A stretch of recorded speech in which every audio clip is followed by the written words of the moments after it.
Through all the discussion, what we understand is that post-colonialism is a varied approach. It's not a single approach as such.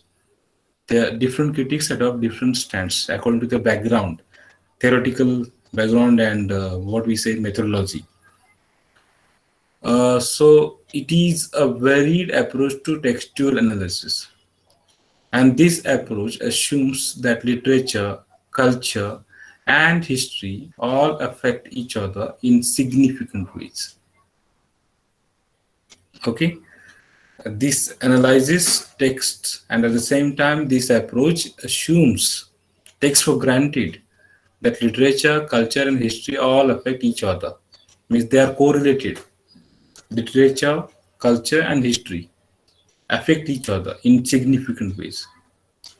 These critics also believe in the unavoidability of subjective and political interpretations in literary studies. Means every interpretation is subjective and political, and it cannot be avoided. Okay, they talk about this unavoidability. No one can avoid the subjectivity. No theory can be objective. They argue that criticism and theory must be relevant to society as it really is. It should be relevant, useful to society. Actually, it is.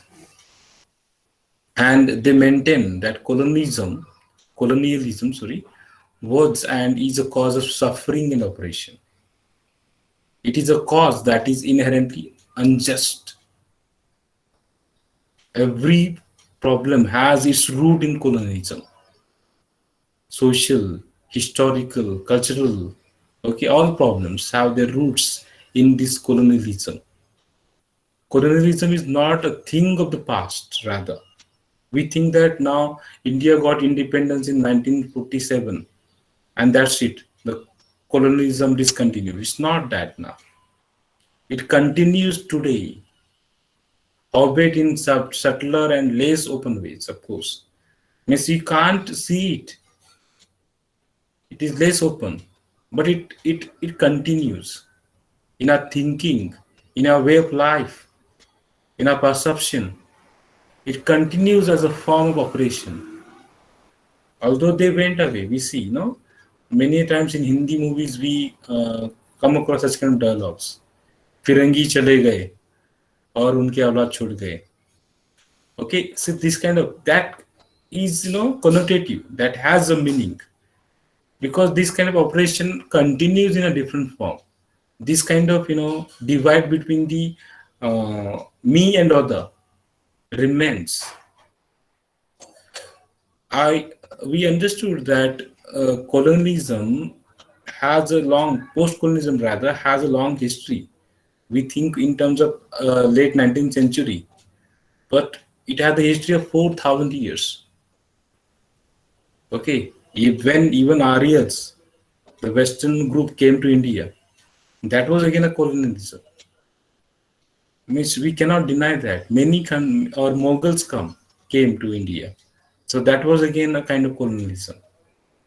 It continues. So Sam Durant, who is a contemporary critic, writes in his book Post-Colonial Narrative and the Work of Mourning in the year 2003. I quote, post-colonialism as a praxis is grounded in an appeal to an ethical universal entailing, a simple respect for human suffering, and a fundamental revolt against it. So what is post-colonialism rather? It is an appeal to an ethical universal. Ethical. It is not an appeal to Indians only. It is not an appeal to the British only. It is an appeal to all those who believe in ethical things, in morality. And it entails, entailment, in semantics. Okay, it entails, post-colonialism entails a simple respect. What is post-colonialism? It is a respect for human suffering. Irrespective of the region, irrespective of religion, irrespective of caste, irrespective of race, It should be a respect for human suffering. What caste that person belongs to, that doesn't matter. What religion that person belongs to, that doesn't matter. Unfortunately, that doesn't happen. We start thinking in terms of only religion. Who died and who killed. We try to identify the caste, the religion of the person, of the victim. So that is really unfortunate. Which we defend if the attackers are from particular religion. If the victim is from a particular, we try to show sympathy to that people. Where we should look at everything from a humanistic perspective. It is human suffering, and why they suffer. We should the question. We should question. There should be a fundamental revolt against it. Unfortunately, that doesn't happen. No, in the name of secularism, in the name of casteism, people do not think from an objective perspective. They just start looking at from their vantage point of view. That is the problem. Suffering and enslavement, as according to post-colonialists, are elements of oppression, and they are simply wrong. We should go talk against such kind of suffering and enslavement. Means it should not be restricted by religious boundaries.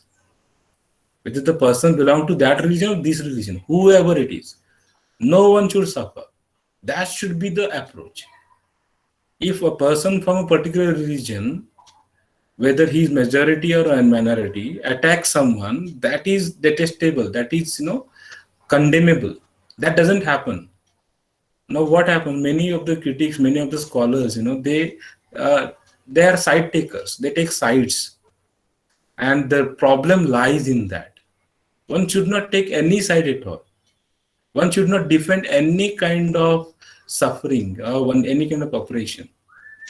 Suffering is, or enslavement is, an operation itself, and that is simply wrong. Who is that? Don't think about the identity of that person who suffers. Okay, this is what post-colonialism thinks.